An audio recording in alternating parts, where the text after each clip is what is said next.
Haleluya. Haleluya. Seperti gadis yang dilepaskan tadi, karena dia sayang sama tuannya, sukacita dia, saudaraku. Menyenangkan Tuhan. Bagaimana menyenangkan Tuhan? Menyenangkan Tuhan, mematuhi Tuhan. Bagaimana mematuhi Tuhan? Tuhan mau kita segambar dengan dia. Mari berubah tiap hari. Amin. Saya tidak akan menceritakan begitu banyaknya ayat dari mulai Kejadian sampai Wahyu mengenai semua kita bisa berubah. Saya sudah mengikut Tuhan kira-kira sekian puluh tahun, saudaraku. Ya, waktu saya mula-mula mengikut Tuhan dengan hari ini, saya jauh berubah. Minggu yang lalu dengan hari ini pun saya jauh berubah. Selama saya naik pesawat pun saya jauh berubah. Ya, saya naik pesawat, saudaraku, tengah jalan goncang-goncang saya bilang, Tuhan Yesus, kalau Tuhan Yesus berkata pada gelombang di laut Galilea, diam, tenanglah, tenang dia. Sekarang Tuhan Yesus ada dalam hatiku. Marilah Tuhan, diamlah engkau. Semua turbulensi semua ini, capek kurasa begini jauh kalau goyang-goyang. Tuhan, berikanlah supaya kuasamu itu jadi. Saya katakan, diam kau semuanya. Angin ribut, tercampak kau semua ke lubang. Tahukah saudara? Goyangnya berhenti, saudaraku. Dan saya makin berubah, makin sayang sama Tuhan. Amin. Saya bilang, Tuhan, tidak ada satupun yang Engkau tidak berikan yang terbaik untuk kami. Terima kasihlah Tuhan. Ajarilah saya untuk lebih lagi ya mengasihimu. Jadi tiap hari kita berubah. Amin. Amin.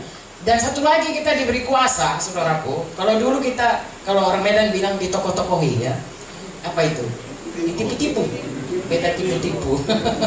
Ditipu-tipu ya sama setan, karena dia memang penipu. Sehingga kita merasa kita tidak punya kemampuan, tidak sanggup untuk melawan keadaan yang menimpa kita, atau melawan dosa, atau melawan segala sesuatu yang dibawa di dunia ini, masih dibawa dosa, bawa kutuk dosa, dan dibawa perhambaan setan. Kita rasa kita tidak mampu, padahal firman Tuhan berkata kita dipulihkan, bahkan kita bisa mengusir setan. Amin.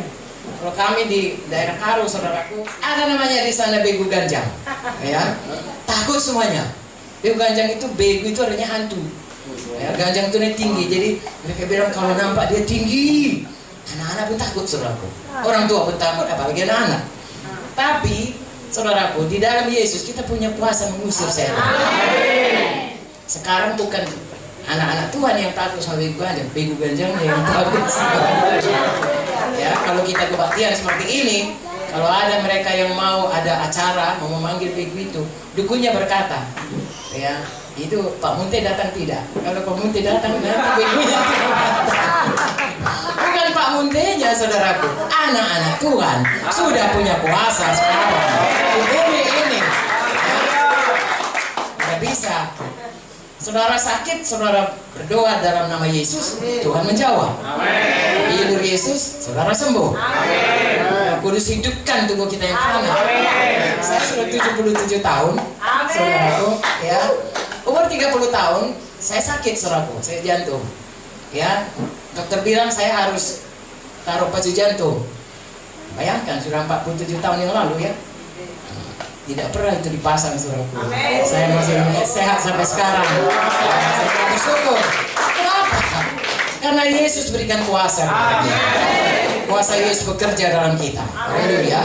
Dan satu lagi dikatakan kita harus beranak pinak, ya, memenuhi bumi.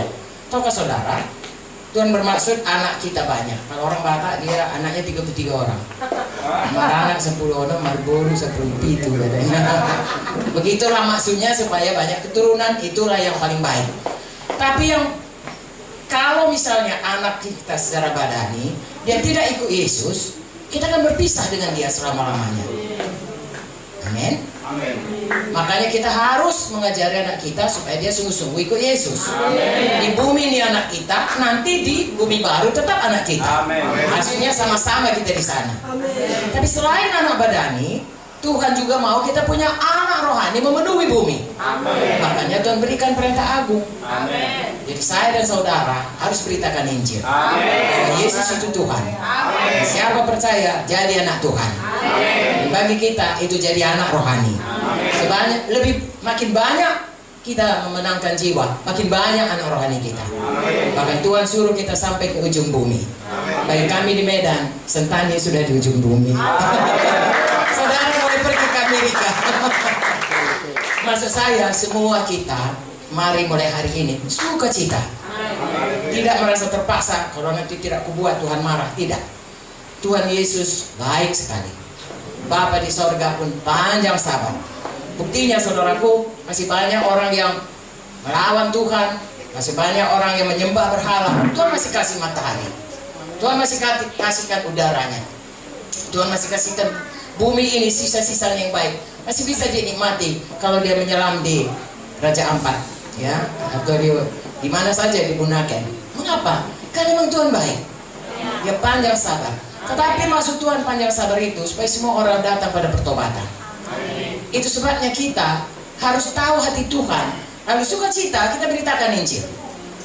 Bukan terpaksa, nanti kalau nggak beritakan nanti marah pendeta. Bukan, ya. Atau marah Tuhan tidak dikasihnya kok. Bukan. Karena kita sayang sama Tuhan. Dia sudah lebih dulu selamatkan kita. Dan kita sudah merasakan betapa baiknya Tuhan itu.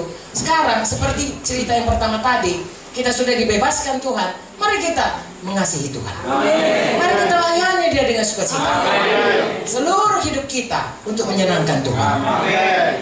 Kalau Pak Pendeta bilang, ayo kita menginjil, mari menginjil. Kalau Bapak Pendeta, karena dia pemimpin kita, berkata, mari kita semuanya mengunjungi, mari mengunjungi.